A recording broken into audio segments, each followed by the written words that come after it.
Once upon a time, in a quaint little village by the river, there was a peculiar duck known among the villagers as Daisy. Unlike ordinary ducks, Daisy was unique for her feathers of pure gold that sparkled brilliantly under the sun. Every morning, Daisy would lay a single golden feather, which she left behind in her nest, by the edge of the water. The villagers, though intrigued by Daisy's golden feathers, respected the duck and kept their distance, allowing her to live peacefully. Daisy's golden feathers brought prosperity and joy to the village, as it was customary for her to gift these magical feathers to villagers in need. The feathers were said to hold immense value and power, bringing comfort and fortune to whoever possessed them. However, one day, a certain greedy farmer named William, who was besotted by the golden delights of the feathers, concocted a plan to capture Daisy.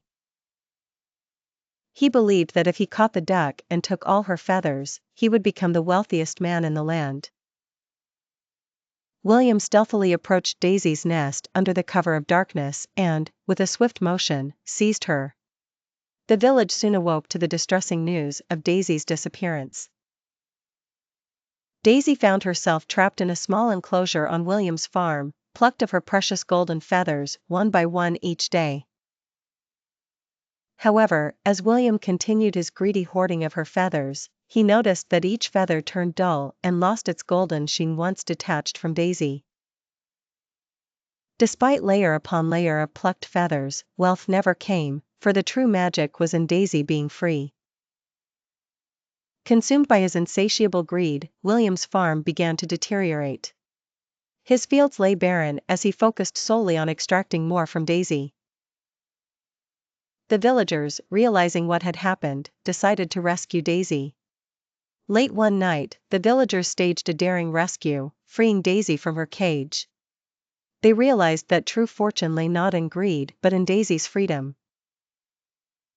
Upon her return to the river's edge, Daisy's feathers regained their gleaming gold as she freely swam under the moonlit sky. From that day forth, the villagers treasured Daisy not just for her golden gifts, but for the lessons she had taught them about generosity and the perils of greed. William, now forlorn and regretful, saw his folly and spent his days helping others, hoping to atone for his misdeeds. And thus, peace and happiness returned to the little village by the river.